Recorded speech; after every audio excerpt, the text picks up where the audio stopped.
ఆంధ్రప్రదేశ్లో జరుగుతున్న పరిణామాలు ప్రధానంగా వైజాగ్ స్టీల్ ప్లాంట్కు సంబంధించింది గత ప్రభుత్వం ఈ ప్రభుత్వం ఒక సీరియస్ డిస్కషన్ అవుతున్నది.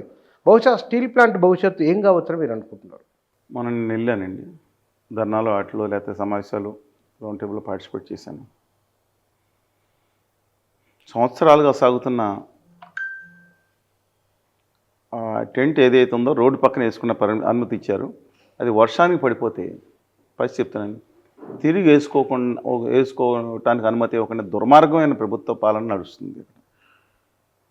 ఇంతకుముందు జగన్మోహన్ రెడ్డి గారు ఉండగా మోడీ గారు వచ్చి ఎక్కడో వచ్చి అనుమతి ఉన్న దగ్గరే కూడా రాకుండా మమ్మల్ని అందరూ అరెస్ట్ చేయించి కొంతమందిని అయితే ఏం చేశారంటే అంటే 24 గంటలు దాటితే అరెస్ట్ చూపించాలని చెప్పి 4 గంటలు తిప్పి స్టేషన్లో 70 సంవత్సరాలు ఉన్న ఫ్లోర్ లీడర్స్ని కూడా పొడుకుపెట్టి కింద పడిపోతే దెబ్బ తగిలిన పరిస్థితులు కూడా ఉన్నాయండి. అలాంటి ఇబ్బంది పెట్టింది అప్పుడు గవర్నమెంట్. అయితే ఇప్పటి గవర్నమెంట్ 4 అడుగులు ముందుకేసి ప్రముఖ ఆర్య సనాతనం ఉత్తర ఆర్య సనాతనవాది గారి నేతృత్వంలో సాగుతున్న ప్రభుత్వం ముందుకేసి ఇవాళ దుర్మార్గంగా అక్కడ పాలన ఉందని చెప్తున్నాను. ఎందుకంటే ప్రజలకు తెలుసుకోవాలి, వాళ్ళ అభిమానం ఉంటారు ఎంత దుర్మార్గంగా తమ నాయకులు మాట్లాడారని చెప్పి కొంతమంది కూడా అభ్యుదయ భావజాలం ఉన్నాళ్ళు కూడా దారుణంగా మాట్లాడుతున్నారు. స్టీల్ ప్లాంట్ అంటే అది ఆంధ్రుల హక్కు, తెలుగు జాతి హక్కు. ఎస్, చాలాసార్లు చెప్పాను. కరీంనగర్లో శారీరెడ్డికో లేదా ఇక్కడ గుప్తా గారికో మహబూబ్ నగరాలకో ఎందుకని వెళ్ళి ప్రాణాలు పెంచారు పోలీస్ కలుపులో మొత్తం రాష్ట్రంతో మా పాలకులు అనంతపురం విశాఖపట్నం శ్రీకాకుళం వరకు తెలుగు జాతి హక్కు నిన్న ఆత్మత్యాగంతో ఏర్పరచుకున్నారు. అది సన్నాసి దిక్కుమాల ఒక నీచమైన బుద్ధి ఉన్న వాళ్ళకి అది కర్మాగారం అంటే యంత్రాలు లేదా భవనాలు కనబడుతున్నాయి. సన్నాసేదలకు అర్థం కాదు ఆత్మ లేని యథబతుకులు. నేను వాళ్ళు స్పష్టంగా అడుగుతున్నాను, మీ అభిమాన నాయకులు ఉంటే వండుకోనండి. ఆంధ్రప్రదేశ్లో ఉత్తర ఆర్య సనాతనవాది బ్యాచ్ యొక్క బానిస బ్యాచ్ ఇవాళ ఉన్నారని నేను భావిస్తున్నాను ముఖ్య నాయకుల కింద. మీరు అనుకోండి ఎవరన్నా నేను మాట్లాడింది, ఎందుకంటే ఆంధ్రప్రదేశ్ హక్కులు తాకట్టు పెట్టారు కాబట్టి వీళ్ళు కేంద్రంలో గుజరాతీ పాదశాల దగ్గర తాకట్టు పెట్టారు కాబట్టి మాట్లాడుతున్నా.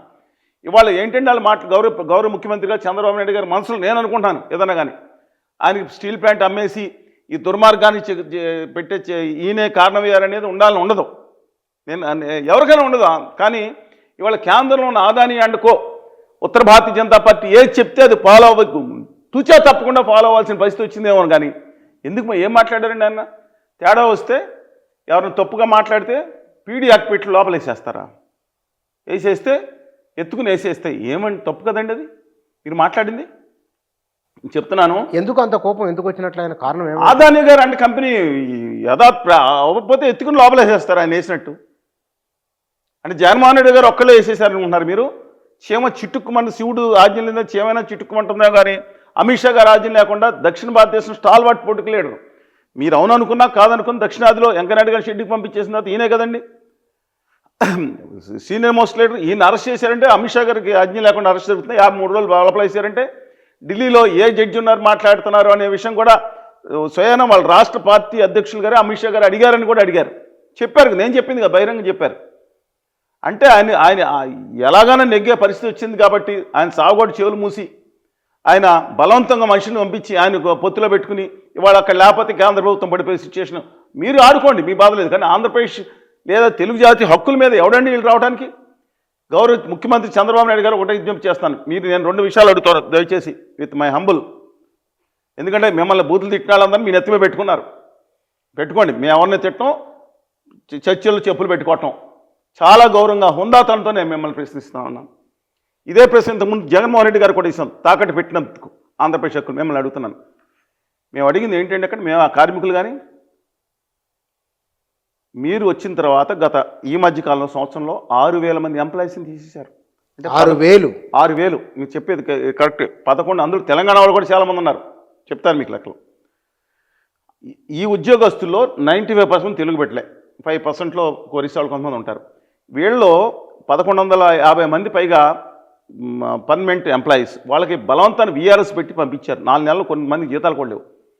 మిగతా వాళ్ళు అక్కడ భూములు ఇచ్చిన వాళ్ళు, ఈ చుట్టుపక్కల నుంచి వచ్చిన వాళ్ళు, చిన్న వాళ్ళు 16-17 వేలు చేసే కాంట్రాక్ట్ కార్మికుల్ని వాళ్ళకి ఆధార్ కార్డు పెట్టి మెడపెట్టి బయటకు గంటించేశారు. ఉత్పాదక గురించి మాట్లాడుతున్నారు, మీ ప్రొడక్టివిటీ గురించి నేను చదువుకున్నానండి, నేను కూడా చాలా డిగ్రీలు చేశాను. సెయిల్ అనేది కేంద్ర ప్రభుత్వ సంస్థకి కొన్ని ఫ్యాక్టరీలు మీకు చూపిస్తాను. దాంట్లో వచ్చే సరాసరి ఉత్పాదక కంటే ఇక్కడ మన ఎంప్లాయీస్ చేసే ఉత్పాదకత ఎక్కువ ఉంది, ప్రొడక్టివిటీ ఎక్కువ ఉంది. ఆ నష్టం ఎందుకు వస్తుందో మీకు చెప్తానంటే, వీళ్ళు ఎంత ఎక్కువ మంది అయిపోయారని మీరు అనుకుంటుంటే ఇవాళ 1500 వేలాది కోట్ల రూపాయల లాభం ఎలా వచ్చిందండి వీళ్ళతోనే? అది నష్టం రావడానికి ముఖ్య కారణాలు 3 ఉన్నాయి. ఒకటి, దానికి క్యాపిటల్ మైన్స్ లేదు. మీరు మాత్రం ఆ మార్వాడి నక్క పల్లి ఫ్యాక్టరీ అని ఉంటుంది, మార్వాడి నక్క పల్లి అని అక్కడ కడుతున్నారు ఫ్యాక్టరీ. వాళ్ళ కోసం గనులు కావాలని రాస్తారా మీరు? మీరు కాదు, మీరందరూ సాగిలు పడుతుంది గుజరాతీ ఉత్తర మార్వాడి ఉత్తర వ్యాపారులకు కాదా అని నేను అడుగుతున్నాను. కాదంటే కాదని చెప్పండి. ఆ మార్వాడి నక్క పల్లి ఫ్యాక్టరీ కోసం వాళ్ళకి కావాలి. ఆంధ్రప్రదేశ్ ప్రజల పొళ్ళోడు కొట్టి వసూలు చేసిన పన్నుల్లోంచి వాళ్ళకి రాయితీలు ఇస్తారు. మా పిల్లకాయలకు రావాల్సిన రాయితీలు ఏదైతే రావాలో 100% ఎగ్జామ్షన్స్, ప్రత్యేక హోదా హక్కు, అది వాళ్ళ హక్కు కాదు. ఇది తెలుగు ప్రజల, ముఖ్యంగా విభజన హామీల హక్కు.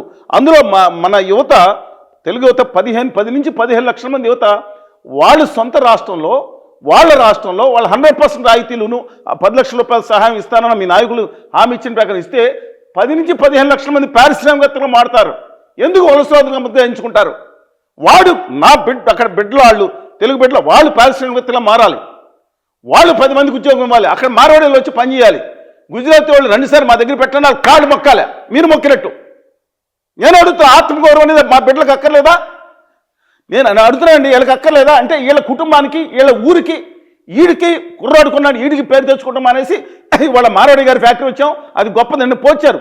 మీరు ఎలా గ్యారంటీ ఇస్తారు ఆ ఫ్యాక్టరీ లాభం చేస్తుందని? నిన్న ఆయన గ్యారంటీ ఇచ్చారు, ప్రైవేట్ ఫ్యాక్టరీ పెడుతున్నారు, అది లాభాల్లో వచ్చేస్తుంది. మీరు ఎలా గ్యారంటీ ఇచ్చారు లాభం వస్తుందని? దేశంలో ఎవడన్నా అననుకూల పరిస్థితులు ఎలా లాభం చేస్తారు? ఇక్కడ 2 విషయాలు ఉన్నాయండి. రెండోది కూడా అయిపోయిందని చెప్పింది. ఒకటి, క్యాపిటల్ మైన్స్ ఇవ్వాలి. రెండోది, మీ గుజరాతీ మార్వాడి గారి వ్యాపారులు అదానీ గారికి 8.5% చిల్లర, ఈ ఫ్యాక్టరీకి 14% వడ్డీ ఈ కేంద్ర ప్రభుత్వ సంస్థలు వేసారా లేదా? ఎవడన్నా ఇవాళ 3వ పాయింట్, మీరు ఏదైతే ఉన్నారో ఇవాళ, అంటే వీళ్ళు చెప్పే లెక్క ప్రకారం మీరు ఆ దాన్ని అప్పుల కింద పెంచి ఇవాళ మీరు ఇచ్చిన 12,000 కోట్లు అని చెప్తున్నారు. దాంట్లో బ్యాంకుల్లోంచి చావగొట్టి చెవులు మూసి వీళ్ళ దగ్గర నుంచి, అంటే ఈ డబ్బులు ఇలా ఇచ్చేసి అందులో 13,000 కోట్లు కాదండి, అందులో లాస్ట్ ఇయర్ ఇచ్చింది కూడా కలిపేశారు. ఈ జేబులో ఇచ్చి కేంద్ర ప్రభుత్వం ఈ జేబులో బ్యాంకులు కట్టేసుకుందంట. మీరు ప్లాంట్ 0.7 మీరు 7.3 నుంచి 20 MPTకి పెంచేది ₹1 పెట్టారా? మీరు స్టీల్ ప్లాంట్కి కావాల్సిన దాన్ని తీసుకెళ్ళిపోయి అసలు క్యాపిటల్ మైన్స్ లేకుండా గంగవరం పోర్ట్ అదానీ గారికి అప్పచెప్పారు. 18,000 ఎకరాల స్టీల్ ప్లాంట్ ఎవరు జాగిరది? దాంట్లో రాష్ట్ర ప్రభుత్వం వాటా ఉంది కదా, ఎవరికి అమ్మేశారో వాళ్ళు. అప్పుడు జగన్మోహన్ రెడ్డి గారు అమ్మితే వాళ్ళ ఫ్యాన్స్కి బాధ, మీ ఫ్యాన్స్ కదా. పోయేది, నాశనం అయిపోయేది యువత అండి, ఆంధ్రప్రదేశ్ ప్రజలండి.